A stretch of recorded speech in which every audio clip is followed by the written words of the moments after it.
Ibu, bapak-bapak, pripun? Masih semangat betul iki? Semangat ya. Ayo kemeringat. Masih kemeringat. Oh, kemeringat ya, Pak. Jajannya apa sih, Bu? Ya, wis, aja kerja kerak ya. Ya, ini saya di sini masih melanjutkan dari pendamping Mbak Uli nggih. Kita masih di modul 3, kesehatan dan gizi atau K dan G. Masih di sesi 10 langkah 3 mengenal penyakit kecacingan dan malaria. Tadi kan sudah disampaikan nih ya. Di langkah 3 sudah disampaikan kan banyak sekali, tadi ada picca kayak gini tadi yang disampaikan oleh Mbak Uli. Terus kemudian ada video ya kan, video tadi yang masalah sakit penyakit cacing dan malaria ya. Sekarang saya melanjutkan ke tahap atau poin berikutnya. Nah, di sini saya mau tanya nih pada bapak-bapak, ibu-ibu, pernah nggak panjenengan itu anaknya sakit, terus yang dirasakan panjenengan itu apa selama anaknya sakit? Coba saya dari Pak Akbar dulu. Cemas, Bu. Ceritakan, jangan cuma cemas, Ya gimana cemas lah kan, perasaannya. namanya anak sendiri, sakit, Iya. panas gitu kan, terus sedih juga gitu kan, bingung mau berobat kemana. Kayak gue, Iya, Pak. karena nggak tahu sakitnya apa. Laranya jenengan Biasanya pinten sih? mendadak. Pripun, Bu? Anaknya ada berapa? 2, Bu. Oh, 2. Berarti masih kecil-kecil. Lara siji ya keder bingung ya Pak. Iya. Apa men lorone Lara ya, jadi cemas. Seperti Bu Ella. Kita kan pengalaman Bu Ella nih, kalau anaknya pas lagi sakit ya, meriang, sumeng atau apalah, yang dirasa bagaimana perasaannya? Saya ikut nangis, Bu. Karena anak saya kan susah ya minum obatnya. Katanya minum obatnya ya bikin apa ya, nggak suka minum obat kan sampai nangis. Saya ikut nangis, Bu. Oh gitu.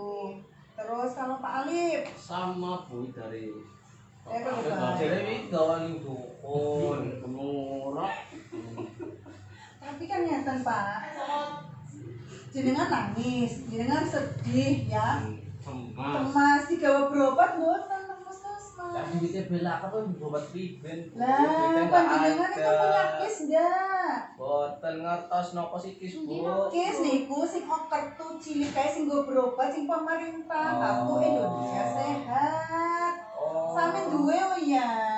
Ngamen dulu itu. Lah, Kan bisa, Bu, gue periksa. memang itu untuk buat periksa. Jadi makanya kalau ada bantuan dari pemerintah seperti KIS ya atau BPJS itu harus dimanfaatkan dengan sebaik mungkin. Jadi kalau anaknya sakit, jangan Bapak Ibu sedih, nangis, anjukit gawan dukun aja ya. Jadi kudu berobat karena punya KIS. Manfaatkan dengan sebaik-baiknya BPJS atau KIS tadi nggih Pak nggih. Jangan jangan apa? Terus hanya sedih berobatnya ke dukun atau beli obat warung, tetap harus diberobatkan ke puskesmas atau ke poliklinik. Nggih, nih saya akan tunjukkan nih. Nih, berobat dengan memanfaatkan KIS atau BPJS. Bisa nih namanya flip chart. Tadi sudah kan dilihatin sama Mbak Uli tadi flip chart gini, gambar dengan tulisannya, ya. Di sini nih yang berobat itu jadi jenengan gini loh Bapak Ibu. Jangan kalau punya bantuan dari pemerintah itu diabaikan atau kemudian hanya disimpan saja. Kandeknya agar anaknya lara atau anaknya sakit tidak diapa-apain, ya. Manfaatkan dengan sebaik mungkin nih. KIS atau BPJS. Pertama, kalau KIS itu ada fasilitas kesehatan tingkat 1 atau FKTP, fasilitas kesehatan tingkat 1 nggih. Itu ada di mana? Puskesmas. Berarti berobat pertama itu harus di puskesmas dulu ya. Tingkat pertama itu puskesmas atau poliklinik atau dokter pribadi atau rumah sakit kategori D yang sesuai dengan vaskes kesehatan tingkat pertama yang ada atau tertulis di kartu KIS atau BPJS tadi nggih. Pertama berobatnya teng puskesmas rumiyin nggih. Ini kan saking pemerintah sih nggih. Jadi kalau dari pemerintah di puskesmas dulu. Ternyata jika perlu mamane anak yang meriang itu diperiksa nang dokter spesialis. Terus kemudian dari dokternya nangkene poliklinik atau puskesmas wis dirujuk bae, Bu. Ya, dirujuk lagi ke Vaskes tingkat 2 atau fasilitas kesehatan tingkat 2 BPJS. Tapi ini sebelum ke Vaskes tingkat 2 pastikan sudah mendapat surat rujukan dulu ya dari dokter puskesmas atau poliklinik atau dokter pribadi. Nih sampai ujuk-ujuk marani mene ya orang-orang bisa yang bayar, tapi dengan dokis sing kene dhisik dirujuk oleh surat rujukan nembe bisa mari Vaskes tingkat 2 BPJS. Itu di mana? Rumah sakit umum daerah. Oke. Rumah sakit umum daerah kan wujudin Brebes. Ya kan, yang Brebes kono ya. Kok ini bapaknya paham. Gitu. Nah, ini di sini. Iya, di sini nanti akan ditangani oleh dokter-dokter spesialis, ya. Misal anaknya jenengan masih bocah ya, ditangani sama dokter anak. Kemudian ternyata ada indikasi di sini, oh ternyata dia sakit paru-paru nih. Di sini harus ditangani ke rumah sakit daerah, ya. Di sini nanti akan ditangani di poli paru-paru, dokter spesialis paru-paru, ya.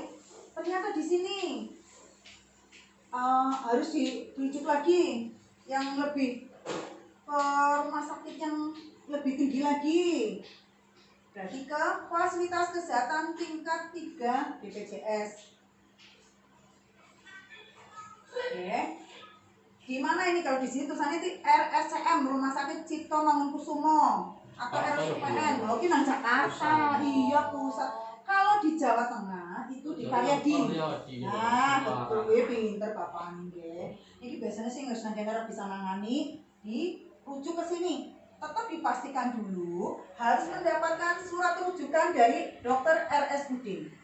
Ya, jadi Bapak Ibu semua manfaatkan betul KIS atau BPJS tadi ya. Jangan kalau berobat itu kalau sakit anak-anaknya cuma ditangisi, cuma sedih, apa dikeroki tok, apa tuku obat nang warung, jangan. Ya, manfaatkan kartu KIS tadi. Ya, dengan cara Pak bawa ke sini. Enggak bayar, gratis. Oke, ini gratis semua ini. Oke. Jadi jangan pikir bahwa aku lah kok ujuk-ujuk mana aku bayar boten. Angger KPM PKH rata-rata duwe. Nggih, Pak nggih. Rata-rata duwe berarti sing warnane ijo, Pak. Coba ditilikin nang rumah ya. Iya. Iya, jadi angger duwe dinyai sing desa ya, apa sing bidan apa saja oleh kartu KIS disimpan aja monggo pajangan, tapi digunakan sebagaimana mestinya, nggih. Kayak tadi kalau sakit jangan sampai cuma ditangisi sedih, bawa saja ke puskesmas dengan membawa kartu KIS tadi, ya, dengan membawa kartu KIS tadi. Di puskesmas akan ditangani oleh biasanya perawat atau bidan, kemudian kalau ada dokternya. Ternyata sakit ternyata sakitnya harus dirujuk. Pak, iki kudu nang rumah sakit daerah. Oh nggih, aja janji mana. Minta surat rujukan. Ingat kembali. Minta surat rujukan dari fasilitas tingkat 1, biasanya dokter nanti yang mengeluarkan di sini, dokter puskesmas atau poliklinik, nggih. Di sini nanti di sini. Kalau di sini sudah tertangani dengan baik ya bersyukur alhamdulillah, ya berarti sehat. Tapi ternyata di sini belum bisa ditangani, harus dirujuk lagi ke rumah sakit tingkat nasional. Kalau di Jawa Tengah di mana? Karyadi, nggih. Jangan dipastikan lagi harus mendapat surat rujukan dari RSUD. Ngaten?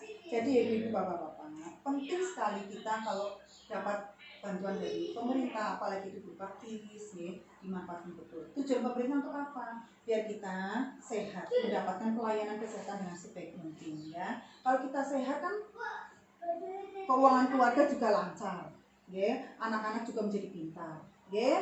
Jadi gitu bapak-bapak ibu semua. Jadi jangan lupa nanti kalau pulang ke rumah coba dicari lagi yang kita minta adalah semua sehat. Tapi yang namanya manusia ya punya batas kesehatan minimal ya. Kita kadang-kala drop, kadang-kala kita bisa berobat. Nggih. Ngaten mawon Bapak Ibu, matur nuwun.